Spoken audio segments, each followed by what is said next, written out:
जयेन मुमानि कमिटि सेबक थांजाक खरकसे थामब्रा नैजि थामरों फोरोंनाय जोगसं खोना डिसेम्बर चिचा सालमारिव बाधा कतनि मन्त्री बखर नरेन्द्र मोदी थानिव बरंनि सेबक किफिलनि सानमुंतै खरां तिसानाय आबुनो तैनो बरंनि हालक खाखामुंनि हालक तै बायदे चमनि आमचाय बरक खरां तिसाका।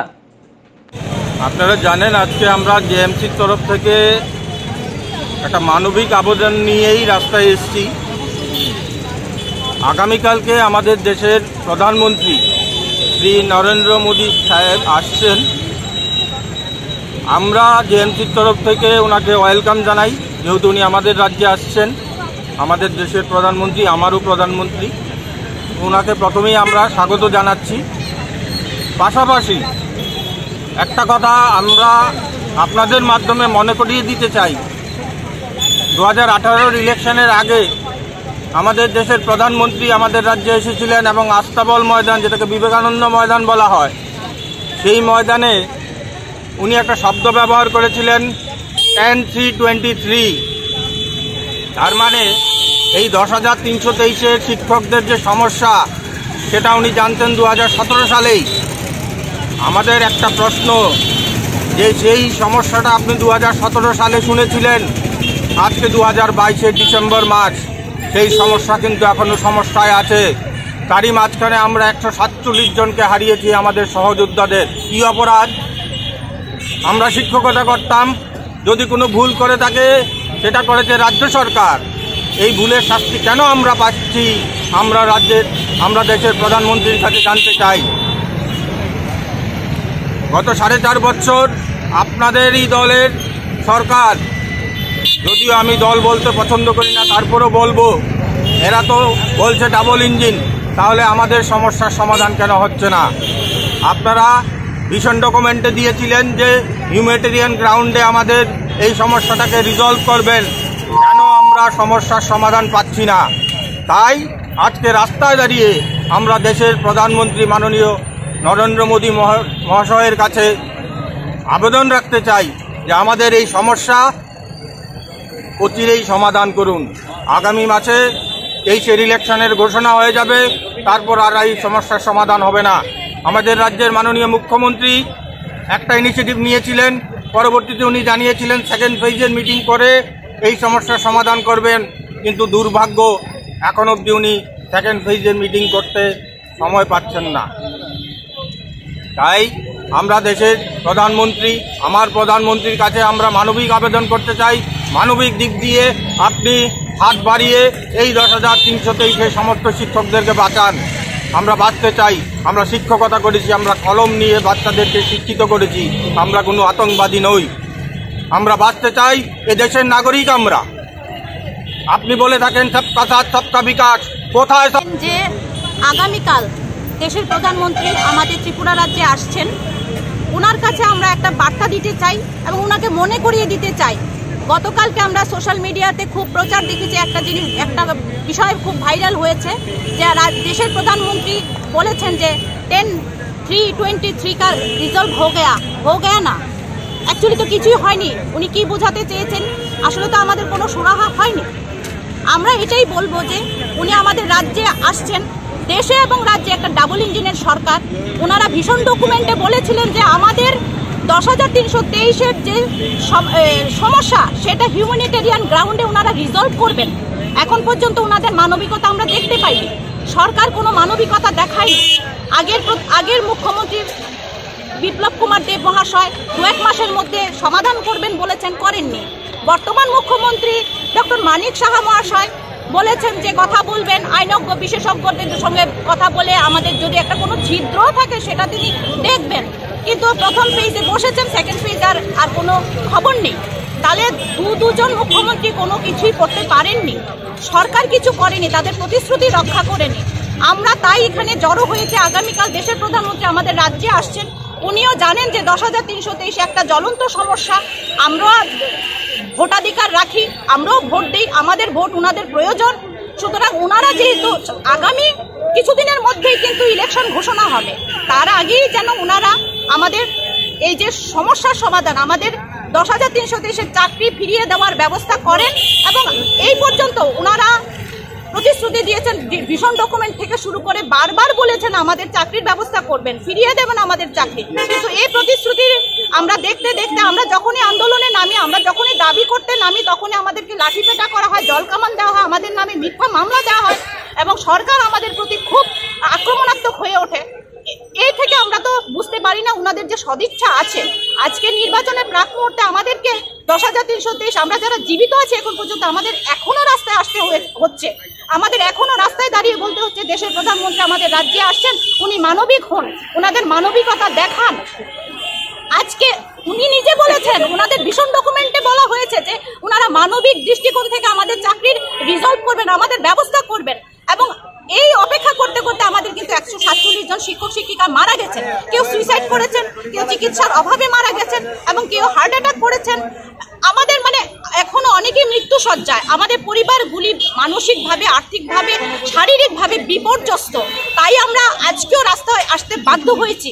নাহলে রাজ্যে প্রধানমন্ত্রী আসবে এটা তো ভালো কথা, একটা খুশির কথা, কিন্তু সেখানে আমরা খুশি হতে পারলাম না।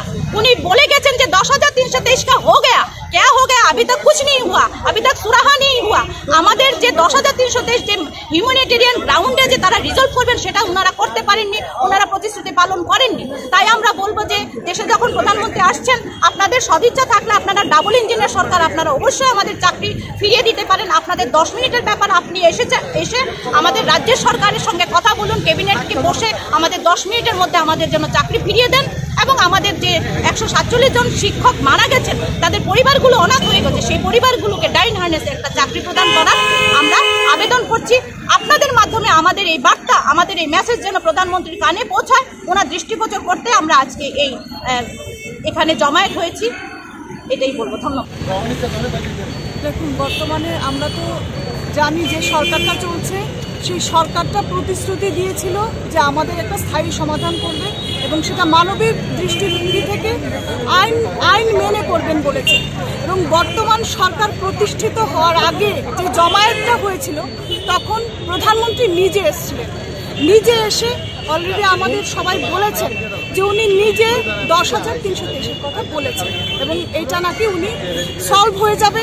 এবং পরবর্তী সময় বলেছেন উনি না, শুধু ওনার সঙ্গে যারা এসেছিলেন ওনারাও বলে গেছেন সলভ হয়ে গেছে, কিন্তু কিছুই সলভ হয়নি। এখন পর্যন্ত আমরা কিছু দেখতে পারিনি, যে কারণে আবার যখন ইলেকশনের অল্প কদিন আগে, ইলেকশনের আমরা সবাই জানি ইলেকশনের খুব অল্প কদিন বাকি আছে, তো সরকারটা যদি আমি হিসেব করি, সেই হিসেবে আমরা যদি দেখি সরকারটা আর 20 থেকে 25 দিন মাত্র কাজ করতে পারবে, তারপরে সরকার আর কোনো কিছু করতে পারবে না। কারণ ইলেকশন ডিক্লেয়ার হয়ে গেলে সেটা ইলেকশন কমিশনের হাতে চলে যাবে, আমরা সবাই জানি।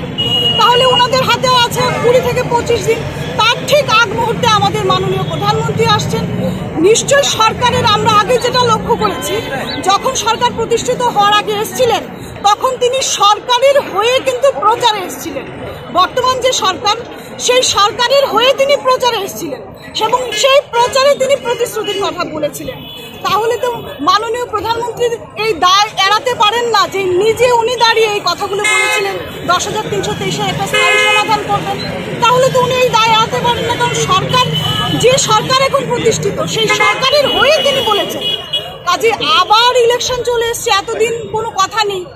আবার আমাদের রাজ্যের যে দুইজন মুখ্যমন্ত্রী ওনারাও কথা বলেছিলেন, ওনারা আমাদের প্রতিনিধিদের ডেকেছেন, বলেছেন, কিন্তু আলটিমেট রেজাল্ট হলো এখন পর্যন্ত শূন্য।